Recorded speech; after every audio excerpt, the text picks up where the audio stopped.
Paz do Senhor, meus irmãos, que o nosso Deus maravilhoso possa abençoar cada um de vocês. Irmãos, vamos falar de coisas boas, vamos falar de realmente de pessoas que trabalham para o exército de Cristo, para pessoas que realmente, verdadeiramente viveu a fé. E é essa fé que nós devemos ter, porque é essa fé que nos dá poder, tá? Então vamos lá. Mortos voltarem à vida, antes que seu nome fosse conhecido ao redor do mundo como apóstolo da fé, havia apenas um menino pobre em uma vila da Inglaterra. Smith Wigglesworth nasceu em 1859, em Manston, no interior de Yorkshire, em uma família tão simples que ele começou a trabalhar com apenas 6 anos de idade para ajudar no sustento da casa.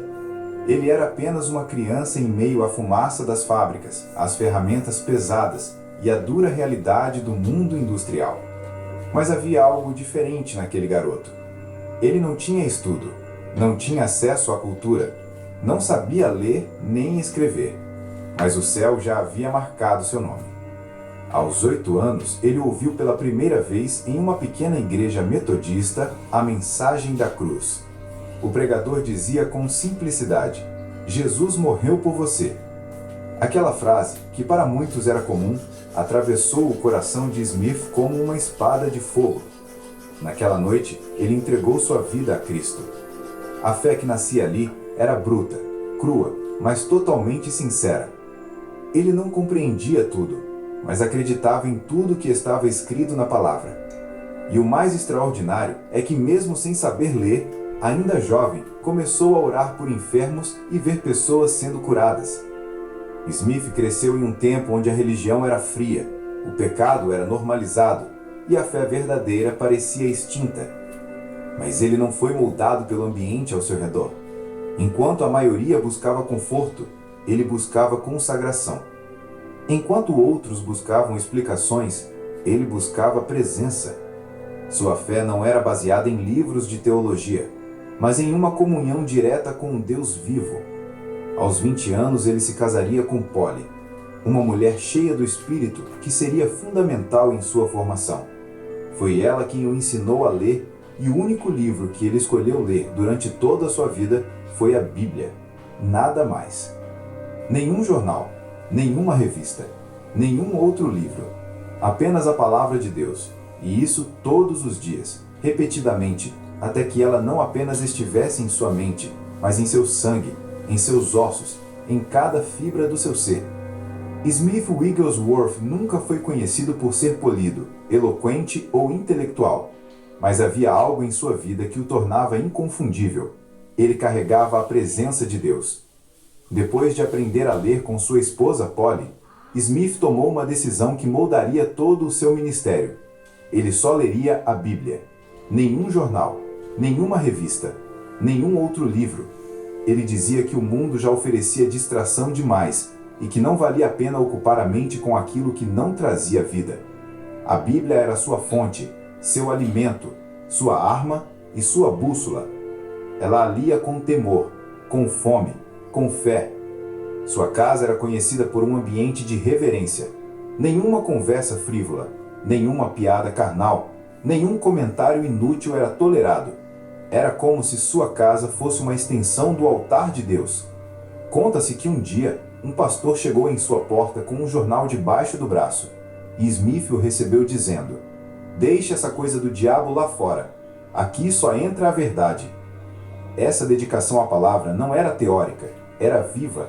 Ele cria que o que estava escrito deveria ser vivido. Jejuava constantemente. Orava em todo o tempo. Nunca passava mais de 30 minutos sem orar. E nunca orava mais de 30 minutos seguidos, porque vivia em oração contínua. Seu coração era completamente separado do mundo. Ele dizia: "Se você quer os mesmos resultados que eu, viva a mesma vida que eu vivo. Uma vida de morte para o eu e rendição total ao Espírito Santo." A santidade para ele não era uma doutrina, era um estilo de vida. Ele não aceitava convivência com o pecado, nem desculpas para a fraqueza espiritual. Era duro, direto, até ofensivo para alguns, mas os céus reconheciam a sua voz. Quando ele orava, demônios saíam doenças recuavam e o ambiente mudava. Era impossível estar perto de Wigglesworth e continuar vivendo de forma rasa. Havia algo em seus olhos, em seu tom de voz, em sua presença, algo que confrontava. Ele não era popular, mas era perigoso para o inferno. Essa era a base de tudo que ele viveu. Uma vida de oração constante, jejum regular, comunhão com o Espírito Santo e obediência radical à palavra. Enquanto muitos buscavam poder para impressionar, Smith buscava pureza para agradar. E por isso, Deus confiou a ele um nível de autoridade espiritual que poucos experimentaram. Porque o poder de Deus não repousa nos talentos, mas na santidade. E Smith Wigglesworth entendeu isso desde o princípio. A fé de Smith Wigglesworth não era teórica, nem educada. Era viva, bruta, ousada e inegociável. Ele acreditava em cada palavra da Escritura como se tivesse sido escrita diretamente para ele. E se Deus disse, então estava feito. Ponto final. Ele não argumentava, não racionalizava, não aceitava desculpas. Ele cria. E essa fé simples, porém profunda, o tornava um gigante espiritual. Ele dizia: não sou movido por aquilo que vejo, sou movido por aquilo que creio. Era conhecido por expulsar a incredulidade do ambiente como uma praga.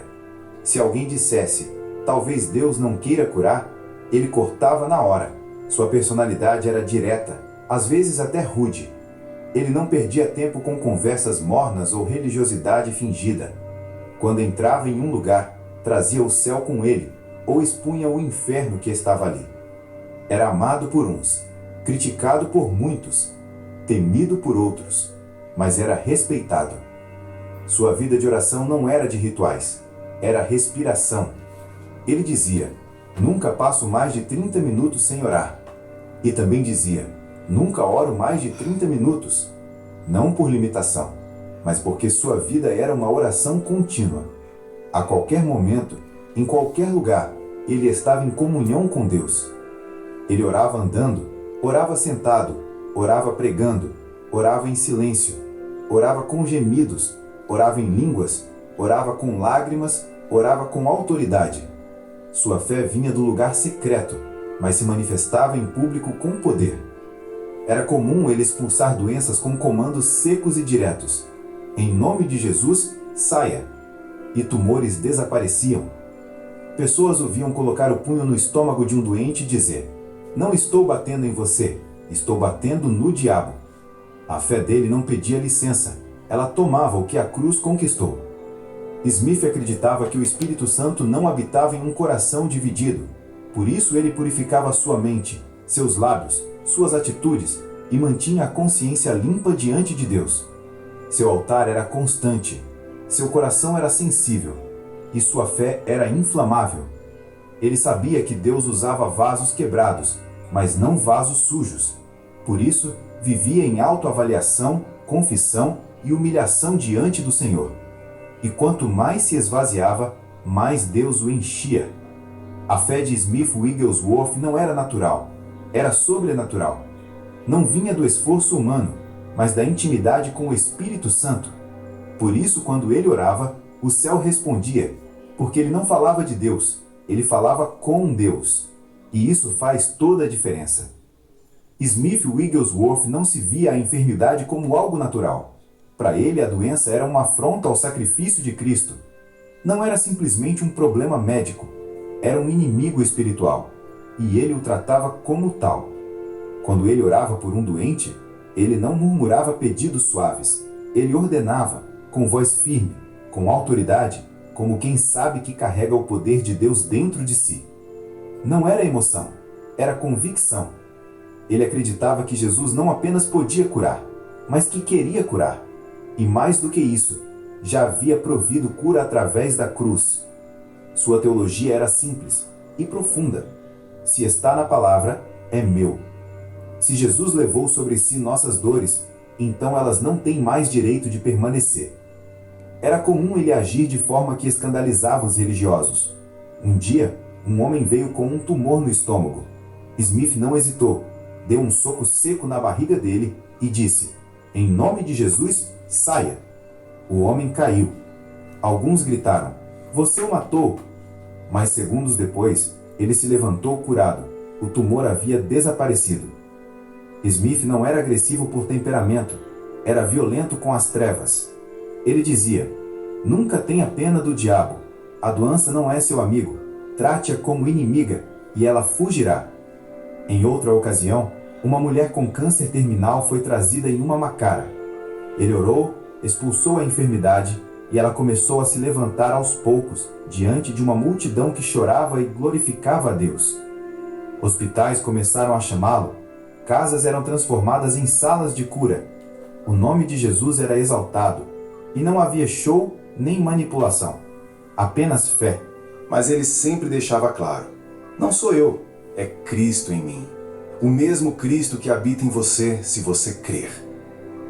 Wigglesworth também acreditava que a cura não era apenas física, era espiritual, emocional, completa.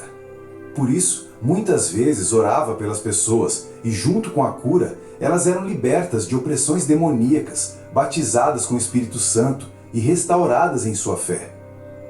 Não era um ministério de marketing, era um ministério de milagres, um ministério de confronto, porque cada enfermidade curada era uma proclamação viva. O reino de Deus chegou. E ele dizia: quando a fé se levanta, o diabo bate em retirada. Quando o nome de Jesus é exaltado, nenhuma enfermidade pode resistir. Wigglesworth não aceitava a glória para si. Sempre apontava para Jesus, porque sabia que o mesmo Espírito que operava por meio dele estava disponível a todo crente que se entregasse completamente. E esse era o seu maior desejo, que outros se levantassem com a mesma fé, a mesma santidade e a mesma ousadia para curar os enfermos em nome de Jesus. Smith Wigglesworth não apenas curava os enfermos, ele enfrentava a própria morte com a mesma autoridade. Para ele, ressuscitar os mortos não era algo extraordinário. Era apenas obedecer a palavra que diz: curai os enfermos, limpai os leprosos, ressuscitai os mortos. Ele cria nisso como quem crê que o sol vai nascer amanhã. E por isso, os mortos se levantavam. Os relatos são diversos, e alguns deles simplesmente inacreditáveis. Mas para quem crê no poder de Deus, nada é impossível. Conta-se que certa vez ele foi chamado para orar por um jovem que havia acabado de falecer. O corpo já estava frio. O quarto estava em silêncio, tomado por luto. Smith entrou, ordenou que todos saíssem e ficou sozinho com o corpo. Então, fez algo impensável. Ergueu o morto, encostou-o contra a parede e disse: em nome de Jesus, ande. O corpo caiu no chão, sem vida. Ele o ergueu de novo, com lágrimas nos olhos e fogo na voz. Em nome de Jesus, ande. Pela segunda vez, o corpo tombou. Mas Smith não parou. Pela terceira vez, levantou aquele cadáver e gritou com fé: eu disse, em nome de Jesus, anda. Naquele instante, o jovem abriu os olhos, respirou e começou a caminhar. O quarto de luto se tornou altar de glória. O choro da morte se transformou em clamor de avivamento. Relatos como esse se repetiram diversas vezes em seu ministério. Algumas fontes falam em 14, outras em 23 pessoas ressuscitadas ao longo de sua vida. E entre elas estava sua própria esposa, Polly. Quando Polly faleceu, Smith orou com tanta fé que ela voltou à vida e abriu os olhos. Eles conversaram brevemente, mas então ela disse: Smith, o Senhor está me chamando. Me deixe ir. Com dor, ele respondeu: se é o desejo dele, eu não posso reter você. E ela partiu. E ele cria que se Jesus venceu a morte, os filhos de Deus também devem andar sobre ela com autoridade. Ele dizia: a morte é uma mentira quando confrontada com a vida de Cristo. Porque para ele, a fé que cura é a mesma fé que ressuscita. Não há divisão. Só há um Deus poderoso e um nome acima de todo nome: Jesus. Smith Wigglesworth viveu como quem já havia morrido para o mundo e por isso não temia o fim. Ele cria que até o último suspiro, o crente tem autoridade para manifestar o reino. E se Deus quisesse, até os mortos se levantariam de novo, porque a fé que habita em um homem cheio do Espírito Santo não reconhece fronteiras, nem mesmo a do túmulo. Smith Wigglesworth era um homem de fé antes mesmo de conhecer o batismo com o Espírito Santo. Ele já orava por enfermos, já cria nas promessas, já vivia separado do mundo. Mas havia algo que ele ainda não havia experimentado: o revestimento de poder que Jesus prometeu. Foi só depois de muito tempo convertido, e já no ministério, que ele teve um encontro que mudaria tudo. Ele foi convidado para uma reunião em Sunderland, na Inglaterra, onde cristãos estavam sendo batizados no Espírito e falando em outras línguas. A princípio, ele era cético. Achava desnecessário, até estranho. Mas algo o incomodava por dentro. Um fogo que ainda não havia acendido. Na reunião, ele viu homens e mulheres, simples, sendo cheios de glória, sendo transformados, e seu coração começou a arder. Então se ajoelhou e clamou: Senhor, eu também quero. Naquela noite, Smith Wigglesworth foi batizado com o Espírito Santo. Línguas estranhas fluíram de seus lábios e uma onda de poder tomou sua alma. Ele disse depois: naquela hora eu recebi uma nova unção. A Bíblia se tornou viva de uma forma que nunca havia sido. Minha pregação mudou, minha fé cresceu e eu me tornei um novo homem. Depois daquele batismo, tudo se intensificou. Ele pregava com fogo. Quando falava em línguas, o ambiente tremia. O Espírito Santo não era para ele uma teoria. Era uma pessoa viva, real, presente. Ele dizia: eu nunca subo a um púlpito sem orar em línguas antes, porque quero falar debaixo da unção e não da minha inteligência. Wigglesworth cria e ensinava que o batismo no Espírito Santo não era um luxo, era uma necessidade. Era a diferença entre andar no natural e operar no sobrenatural. E não apenas falava em línguas, também profetizava. Várias vezes durante suas mensagens, ele interrompia a pregação com palavras de conhecimento e discernimento. Dizia nomes, descrevia doenças, chamava pessoas do meio da multidão. Ele ouvia a voz de Deus com clareza. Uma vez parou uma reunião e apontou para uma mulher no fundo da igreja. O Senhor está te curando agora de um câncer que os médicos disseram ser incurável. Ela caiu em prantos. Na semana seguinte, trouxe o exame. Não havia mais tumor algum. Ele também profetizou tempos futuros. Disse que haveria um mover do Espírito onde a palavra e o poder caminhariam juntos, que o Espírito Santo se moveria com pureza e autoridade nos últimos dias. Uma geração cheia da palavra, cheia do Espírito e cheia de fé. Wigglesworth carregava essa presença. Quando orava em línguas, o ambiente se transformava. Um homem entrou uma vez em sua casa e caiu de joelhos, chorando, só por estar perto dele. O nível de unção era tão palpável que as pessoas sentiam convicção de pecado só de estar ao seu lado. Ele dizia: se você for cheio do Espírito Santo, será um perigo para o inferno e um canal de glória para o céu. Porque ele sabia que o Espírito Santo não veio apenas para nos consolar, veio para nos capacitar, incendiar e usar para manifestar o reino de Deus com poder. Smith Wigglesworth andava com o Espírito como um amigo íntimo, ouvia sua voz, obedecia os seus comandos e dependia totalmente dele. E é por isso que o mundo natural não conseguia explicar o que ele fazia, porque o que o movia não era força humana, era o próprio Espírito de Deus em fúria santa. Smith Wigglesworth viveu 87 anos, mas o tempo nunca foi capaz de apagar o que Deus fez através dele. Ele morreu em 1947, sentado tranquilamente em uma reunião de pastores, sem doença, sem dor, sem agonia. Simplesmente partiu, como um homem que cumpriu sua missão e ouviu do céu: servo bom e fiel. Mas a sua morte não foi um fim, foi uma semente, porque o legado de um homem cheio do Espírito Santo nunca morre. Wigglesworth pregou em dezenas de países Encheu auditórios, mas nunca buscou fama. Nunca usou palcos para promover a si mesmo. Só queria que Cristo fosse exaltado. E a sua vida inteira gritou essa verdade. Jesus ainda cura. Jesus ainda salva. Jesus ainda batiza com o Espírito Santo. E Jesus ainda ressuscita os mortos. Milhares foram curados. Centenas foram libertos. Vidas foram restauradas. Nações foram sacudidas. Mas o maior impacto foi invisível. O despertar de uma fé viva no corpo de Cristo. Ele profetizou que nos últimos dias o Senhor levantaria uma geração que andaria em maior poder, maior glória e maior santidade do que qualquer outra geração anterior. Disse que veríamos a palavra e o Espírito caminhando juntos, e que essa combinação incendiaria o mundo com o maior avivamento da história. Essa geração, ele disse, não dependeria de nomes, de placas ou de títulos. Seria feita de homens e mulheres